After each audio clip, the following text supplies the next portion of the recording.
ನಮಸ್ಕಾರ ಸ್ನೇಹಿತರೆ, ಹೇಗಿದ್ದರೆ ಎಲ್ಲರೂ ಚೆನ್ನಾಗಿದ್ದಾರೆ ಅಂದ್ಕೊಂಡಿದ್ದೆ ಸ್ನೇಹಿತರೆ. ಎಲ್ರಿಗೂ ಮೀಡಿಯಾ ಅಪ್ಡೇಟ್ಗೆ ಸುಸ್ವಾಗತ ಸ್ನೇಹಿತರೆ. 2025ರ ಈ ಒಂದು ವರ್ಷದಲ್ಲಿ ಸೆಪ್ಟೆಂಬರ್ ತಿಂಗಳಿನಲ್ಲಿ ಈ ಕಟಕ ರಾಶಿಯವರು ಏನೆಲ್ಲ ಅದೃಷ್ಟವನ್ನು ಕಾಣಲಿದ್ದೀರಿ, ಸೆಪ್ಟೆಂಬರ್ ಮೊದಲ ಈ ವಾರದಲ್ಲಿ ಏನೆಲ್ಲ ಬದಲಾವಣೆಯನ್ನು ನಿಮ್ಮ ವೃತ್ತಿ, ಆರೋಗ್ಯ, ಶಿಕ್ಷಣ, ಹಣಕಾಸು, ವ್ಯವಹಾರದಲ್ಲಿ ಏನೆಲ್ಲ ಬದಲಾವಣೆಗಳನ್ನು ಕಾಣಲಿದ್ದೀರಿ, ಯಾವುದರಲ್ಲಿ ಶುಭವಾಗಲಿದೆ, ಯಾವುದರಲ್ಲಿ ಬಹಳ ಎಚ್ಚರಿಕೆಯನ್ನು ವಹಿಸಬೇಕು ಈ ಕಟಕ ರಾಶಿಯವರು, ಈ ತಿಂಗಳಿನಲ್ಲಿ ಗ್ರಹ ಸಂಚಾರಗಳು ಹೇಗಿರಲಿದೆ ಈ ಕಟಕ ರಾಶಿಯವರಿಗೆ ಎಂಬುದರ ಸಂಪೂರ್ಣ ಮಾಹಿತಿಯನ್ನು ತಿಳಿಸ್ಕೊಡ್ತಾ ಹೋಗ್ತಾನೆ ಸ್ನೇಹಿತರೆ. ಆದ್ದರಿಂದ ವಿಡಿಯೋನ ಸ್ಕಿಪ್ ಮಾಡದೆ ಇಲ್ಲಿಂದ ಕೊನೆಯ ತನಕ ನೋಡ್ತಾ ಹೋಗಿ. ಓಡಿಸಿ ವಿಡಿಯೋನ ನೋಡೋದ್ರಿಂದ ನಿಮಗೆ ಅಷ್ಟು ಇನ್ಫಾರ್ಮೇಷನ್ ಅರ್ಥ ಆಗೋದಿಲ್ಲ ಸ್ನೇಹಿತರೆ. ಸೊ ಫಸ್ಟಿಂದ ಏನು ತನಕ ವಿಡಿಯೋನ ವಾಚ್ ಮಾಡಿ. ಹಾಗೆ ನಮ್ಮ ಈ ವಿಡಿಯೋ ಇಷ್ಟ ಆಗಿತ್ತು ಅಂದರೆ ವಿಡಿಯೋಗೆ ಒಂದು ಲೈಕ್ ಮಾಡಿ ಸ್ನೇಹಿತರೆ.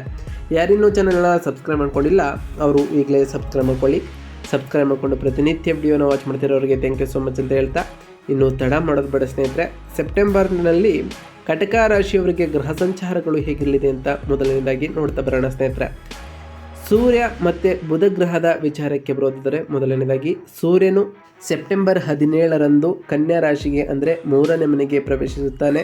ಬುಧನು ಕೂಡ ಸೆಪ್ಟೆಂಬರ್ 15ರಂದು ಕನ್ಯಾ ರಾಶಿಗೆ ಪ್ರವೇಶಿಸಲಿದ್ದಾನೆ ಸ್ನೇಹಿತರೆ. ಈ ತಿಂಗಳು ಶುಕ್ರನು ಸೆಪ್ಟೆಂಬರ್ 15ರಂದು ನಿಮ್ಮ 2ನೇ ಮನೆಗೆ ಅಂದರೆ ಸಿಂಹ ರಾಶಿಗೆ ರಾಶಿ ಬದಲಾವಣೆಯನ್ನು ಮಾಡಲಿದ್ದಾನೆ. ಇನ್ನು ಮಂಗಳನ ವಿಚಾರಕ್ಕೆ ಬರೋದಾದರೆ, ಸೆಪ್ಟೆಂಬರ್ 13ರಂದು ನಿಮ್ಮ 4ನೇ ಮನೆಗೆ ಅಂದರೆ ತುಲಾ ರಾಶಿಗೆ ಸಂಚರಿಸುತ್ತಾರೆ ಸ್ನೇಹಿತರೆ. ಗುರು ನಿಮ್ಮ 12ನೇ ಮನೆಯಲ್ಲಿ ಇರಲಿದ್ದು, ಶನಿ ನಿಮ್ಮ 9ನೇ ಮನೆಯಲ್ಲಿ ಮುಂದುವರಲಿದ್ದಾರೆ ಸ್ನೇಹಿತರೆ. ರಾಹು 8ನೇ ಮನೆಯಲ್ಲಿ ಮತ್ತು ಕೇತು 2ನೇ ಮನೆಯಲ್ಲಿ ಈ ತಿಂಗಳು ಕೊನೆಯವರೆಗೂ ಕೂಡ ಇರಲಿದ್ದಾರೆ. ಒಟ್ಟಾರೆಯಾಗಿ ಈ ತಿಂಗಳು ಉತ್ತಮವಾದ ಫಲಿತಾಂಶಗಳನ್ನು ಈ ಕಟಕ ರಾಶಿಯವರು ಕಾಣಬಹುದಾಗಿದೆ. ಅದರಲ್ಲೂ ಈ ಮೊದಲ ವಾರದಲ್ಲೂ ಗ್ರಹ ಸಂಚಾರದಿಂದಾಗಿ ನಿಮ್ಮ ಧೈರ್ಯ, ಸಂವಹನ, ಆರ್ಥಿಕ ಸ್ಥಿತಿ ಸುಧಾರಣೆ ಆಗ್ತಾ ಹೋಗ್ತದೆ ಸ್ನೇಹಿತರೆ. ನೀವು ಮಾಡುವಂತಹ ಸ್ವಂತ ಪ್ರಯತ್ನಗಳಿಂದ ನೀವು ಯಶಸ್ಸನ್ನು ಸಾಧಿಸ್ತಾ ಹೋಗ್ತೀರಿ ಮತ್ತು ನಿಮ್ಮ ಸುತ್ತಮುತ್ತಲಿನವರಿಂದ ಬೆಂಬಲವನ್ನು ಕೂಡ ಇದೇ ತಿಂಗಳಿನಲ್ಲಿ ಕಾಣಬಹುದಾಗಿದೆ. ಇದು ವೃತ್ತಿಪರರಿಗೆ ಮತ್ತು ಆರ್ಥಿಕವಾಗಿ ಬೆಳೆಯಲು ಒಂದು ಉತ್ತಮವಾದಂತಹ ತಿಂಗಳಾಗಿರ್ತದೆ. ಹಾಗೆಯೇ ಕೌಟುಂಬಿಕವಾಗಿಯೂ ಕೂಡ ಈ ಶುಭ ಸುದ್ದಿಗಳನ್ನು ನೀವು ನಿಮ್ಮ ಜೀವನದಲ್ಲಿ ಕಾಣಬಹುದಾಗಿದೆ. ಇನ್ನು ಈ ಕೌಟುಂಬಿಕ ಜೀವನ ಹೇಗಿರಲಿದೆ ಈ ಸೆಪ್ಟೆಂಬರ್ ತಿಂಗಳಿನಲ್ಲಿ ಅಂತ ಕೇಳೋದಾದರೆ, ಈ ತಿಂಗಳು ಬಹಳ ಉತ್ತಮವಾಗಿರ್ತದೆ. ನೀವು ನಿಮ್ಮ ಕುಟುಂಬ ಸದಸ್ಯರೊಂದಿಗೆ ಉತ್ತಮವಾದ ಸಂಬಂಧಗಳನ್ನು ಉಳಿಸಿಕೊಳ್ತೀರಿ ಸ್ನೇಹಿತರೆ. ನಿಮ್ಮ ಸಂಗಾತಿಯಿಂದ ಒಂದು ಆಶ್ಚರ್ಯಕರವಾದಂತಹ ಉಡುಗೊರೆ ಕೂಡ ದೊರೆಯಬಹುದು. ನೀವು ಒಂದು ಕುಟುಂಬ ಸಮಾರಂಭಕ್ಕೂ ಕೂಡ ಹಾಜರಾಗಬಹುದಾಗಿದೆ. ಮಂಗಳನು ನಿಮ್ಮ 4ನೇ ಮನೆಯಲ್ಲಿ ಹೋಗೋ ಕಾರಣದಿಂದಾಗಿ ತಿಂಗಳ ಕೊನೆಯಲ್ಲಿ ನಿಮ್ಮ ಕುಟುಂಬ ಸದಸ್ಯರಿಗಾಗಿ ವಿಶೇಷವಾಗಿ ನಿಮ್ಮ ತಾಯಿಗೆ ಸಣ್ಣ ಆರೋಗ್ಯ ಸಮಸ್ಯೆಗಳು ಕಾಣಿಸ್ಬೋದು ಸ್ನೇಹಿತರೆ. ಆದ್ದರಿಂದ ಬಹಳ ಎಚ್ಚರಿಕೆಯಿಂದ ಇರಬೇಕಾಗಿರುತ್ತದೆ. ಇನ್ನು ಆರೋಗ್ಯದ ದೃಷ್ಟಿಯಿಂದ ಈ ಕಟಕ ರಾಶಿಯವರಿಗೆ ಬಹಳ ಉತ್ತಮವಾಗಿರ್ತದೆ.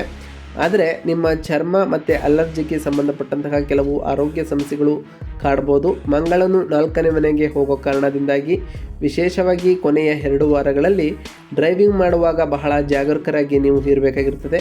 ಈ ತಿಂಗಳು ನಿಮ್ಮ ಆಹಾರದ ಪದ್ಧತಿಯ ಬಗ್ಗೆ ಗಮನವನ್ನು ಹರಿಸಬೇಕಾಗಿರ್ತದೆ ಸ್ನೇಹಿತರೆ. ಕಡಿಮೆ ಎಣ್ಣೆ ಇರುವಂತಹ, ಮಸಾಲೆ ಇರುವಂತಹ ಆಹಾರಗಳನ್ನು ಸೇವಿಸಿ ಸ್ನೇಹಿತರೆ. ಇದರಿಂದ ನಿಮ್ಮ ಆರೋಗ್ಯವನ್ನು ಉತ್ತಮವಾಗಿ ಹಿರಿಯಿಸಿಕೊಳ್ಬೋದಾಗಿದೆ. ಹಾಗೆಯೇ ನಿಮ್ಮ ದೈನಂದಿನ ಜೀವನದಲ್ಲಿ ಧ್ಯಾನ ಮತ್ತು ವ್ಯಾಯಾಮವನ್ನು ಅಳವಡಿಸಿಕೊಳ್ಳಿ ಸ್ನೇಹಿತರೆ. ಇದು ನಿಮ್ಮ ಜೀವನದಲ್ಲಿ ಸಾಕಷ್ಟು ಬದಲಾವಣೆಯನ್ನು ತರ್ತಾ ಹೋಗ್ತದೆ. ಇನ್ನು ವ್ಯಾಪಾರದ ವಿಚಾರಕ್ಕೆ ಬರೋದಾದರೆ, ಈ ಸೆಪ್ಟೆಂಬರ್ ತಿಂಗಳಿನಲ್ಲಿ ವ್ಯಾಪಾರಸ್ಥರಿಗೆ ತಮ್ಮ ವ್ಯಾಪಾರದಲ್ಲಿ ಉತ್ತಮವಾದ ಬೆಳವಣಿಗೆಯನ್ನು ಕಾಣ್ತೀರಿ ಈ ಕಟಕ ರಾಶಿಯವರು ಸ್ನೇಹಿತರೆ. ಈ ತಿಂಗಳು ನಿಮಗೆ ಉತ್ತಮವಾದ ಆದಾಯವೂ ಕೂಡ ಬರ್ತಾ ಹೋಗ್ತದೆ. ತಮ್ಮ ವ್ಯಾಪಾರದಲ್ಲಿ ಹಣ ಹೂಡಿಕೆ ಮಾಡಲು ಅಥವಾ ಅದನ್ನು ವಿಸ್ತರಿಸಲು ಬಯಸುವಂಥವರಿಗೆ ಈ ತಿಂಗಳು ಅದರ ಮೇಲೆ ಕೆಲಸವನ್ನು ನೀವು ಪ್ರಾರಂಭಿಸಬಹುದಾಗಿದೆ. ಉತ್ತಮವಾದ ಫಲಿತಾಂಶಗಳನ್ನು ಈ ವ್ಯಾಪಾರದಲ್ಲಿ ನೀವು ಕಾಣ್ತಾ ಹೋಗ್ತೀರಿ ಸ್ನೇಹಿತರೆ. ಕಷ್ಟಪಟ್ಟು ಕೆಲಸ ಮಾಡಿದರೂ ಕೊನೆಯ 2 ವಾರಗಳಲ್ಲಿ ನೀವು ಕಡಿಮೆ ಲಾಭವನ್ನು ನೋಡ್ಬೋದು. ಆದರೆ ನಿಮ್ಮ ವ್ಯಾಪಾರ ವಿಸ್ತರಣೆಯನ್ನು ಸೂಚಿಸಿರೋದ್ರಿಂದ ಚಿಂತಿಸಬೇಕಾಗಿಲ್ಲ. ನಿಮ್ಮ ವ್ಯಾಪಾರ ವಿಸ್ತರಣೆಯೂ ಕೂಡ ಆಗ್ತಾ ಹೋಗ್ತದೆ. ಇನ್ನು ವಿದ್ಯಾರ್ಥಿಗಳ ವಿಚಾರಕ್ಕೆ ಬರೋದಾದರೆ, ವಿದ್ಯಾರ್ಥಿಗಳಿಗೆ ಈ ಸೆಪ್ಟೆಂಬರ್ ತಿಂಗಳು ಬಹಳ ಉತ್ತಮವಾದಂತಹ ತಿಂಗಳಾಗಿರ್ತದೆ. ಶಕ್ತಿಯುತವಾಗಿರುವಂತಹ 3ನೇ ಮನೆಯ ಸಂಚಾರದಿಂದಾಗಿ ತಮ್ಮ ಪರೀಕ್ಷೆಗಳಲ್ಲಿ ಉತ್ತಮವಾದ ಮನ್ನಣೆ ಮತ್ತು ಉತ್ತಮವಾದ ಫಲಿತಾಂಶಗಳನ್ನು ಈ ರಾಶಿಯ ವಿದ್ಯಾರ್ಥಿಗಳು ಪಡಿತಾ ಹೋಗ್ತೀರಿ. 12ನೇ ಮನೆಯಲ್ಲಿ ಗುರುವಿನ ಸಂಚಾರವು ಕೆಲವು ಅಡಚಣೆಗಳನ್ನು ನಿಮ್ಮ ಜೀವನದಲ್ಲಿ ಉಂಟು ಮಾಡಬಹುದು. ಆದ್ದರಿಂದ ನಿಮ್ಮ ಏಕಾಗ್ರತೆಯನ್ನು ಕಳೆದುಕೊಳ್ಳದಂತೆ ಪ್ರಯತ್ನಿಸಿ ಮತ್ತು ಬಯಸಿದ ಫಲಿತಾಂಶಗಳನ್ನು ಸಾಧಿಸಲು ಕಷ್ಟಪಟ್ಟು ಓದಿ ಸ್ನೇಹಿತರೆ. ಇದರಿಂದ ನಿಮ್ಮ ಓದಿನ ಮೇಲೆ ಗುರಿ ಹೆಚ್ಚಾಗ್ತಾ ಹೋಗ್ತದೆ. ಹಾಗೆಯೇ ಈ ಟೈಮ್ನಲ್ಲಿ ಶನಿಯ ಸಂಚಾರವೂ ಕೂಡ ಇರೋದರಿಂದ ಬಹಳ ಶಿಸ್ತಿನಿಂದ ಇರಬೇಕಾಗಿರುತ್ತದೆ. ಏಕಾಗ್ರತೆಯಿಂದ ಓದಿನತ್ತ ಗಮನವನ್ನು ಕೊಟ್ಕೊಂಡು ಸಮಯ ಪರಿಪಾಲನೆಯನ್ನು ಮಾಡಿಕೊಂಡು ಓದಿದ್ದೆ ಆದರೆ ಉತ್ತಮವಾದ ಫಲಿತಾಂಶಗಳನ್ನು ಈ ರಾಶಿಯವರು ಕಾಣಲಿದ್ದೀರಿ ಸ್ನೇಹಿತರೆ. ಅದರಲ್ಲೂ ಹೊಸ ಹೊಸ ಕೌಶಲ್ಯಗಳನ್ನು ಕಲಿಬೇಕು ಅಂದ್ಕೊಂಡಿರೋರಿಗೂ ಕೂಡ ಈ ಸೆಪ್ಟೆಂಬರ್ ತಿಂಗಳು ಉತ್ತಮವಾದ ತಿಂಗಳಾಗಿರುತ್ತದೆ. ಇನ್ನು ವೃತ್ತಿ ಜೀವನದ ವಿಚಾರಕ್ಕೆ ಬರೋದಾದರೆ ವೃತ್ತಿಪರರಿಗೆ ನಿಮಗೆ ಉತ್ತಮವಾದಂತಹ ಸಮಯ ಈ ಸೆಪ್ಟೆಂಬರ್ ತಿಂಗಳಾಗಿರ್ತದೆ. ತಿಂಗಳ ಮಧ್ಯದಿಂದ ನಿಮ್ಮ 3ನೇ ಮನೆಯಲ್ಲಿ ಸೂರ್ಯ ಮತ್ತು ಉಚ್ಚ ಸ್ಥಿತಿಯಲ್ಲಿರುವಂತಹ ಬುಧ ಇರೋ ಕಾರಣದಿಂದಾಗಿ ನಿಮ್ಮ ಧೈರ್ಯ ಮತ್ತು ಸಂವಹನದ ಕೌಶಲ್ಯಗಳು ಉನ್ನತ ಮಟ್ಟದಲ್ಲಿ ಇರ್ತವೆ ಸ್ನೇಹಿತರೆ. ನಿಮ್ಮ ಸಹೋದ್ಯೋಗಿಗಳಿಂದ ಮತ್ತು ನಿಮ್ಮ ಮೇಲಾಧಿಕಾರಿಗಳಿಂದ ಉತ್ತಮವಾದ ಬೆಂಬಲವೂ ಕೂಡ ಸಿಗ್ತಾ ಹೋಗ್ತದೆ. ನೀವು ಕೆಲಸಕ್ಕಾಗಿ ಬೇರೆ ಸ್ಥಳಕ್ಕೆ ಹೋಗುವ ಅವಕಾಶಗಳನ್ನು ಕೂಡ ಪಡಿಬೋದಾಗಿದೆ ಸ್ನೇಹಿತರೆ. ಇದು ಭವಿಷ್ಯದಲ್ಲಿ ಉತ್ತಮ ಸ್ಥಾನ ಮತ್ತು ಗಳಿಕೆಯನ್ನು ಸಾಧಿಸಲು ಬಹಳಷ್ಟು ಸಹಾಯವನ್ನು ಮಾಡ್ತಾ ಹೋಗ್ತದೆ. ಈ ತಿಂಗಳು ನೀವು ಅನೇಕ ಪ್ರಯಾಣಗಳನ್ನು ಕೂಡ ಮಾಡಬಹುದಾಗಿದೆ ಸ್ನೇಹಿತರೆ.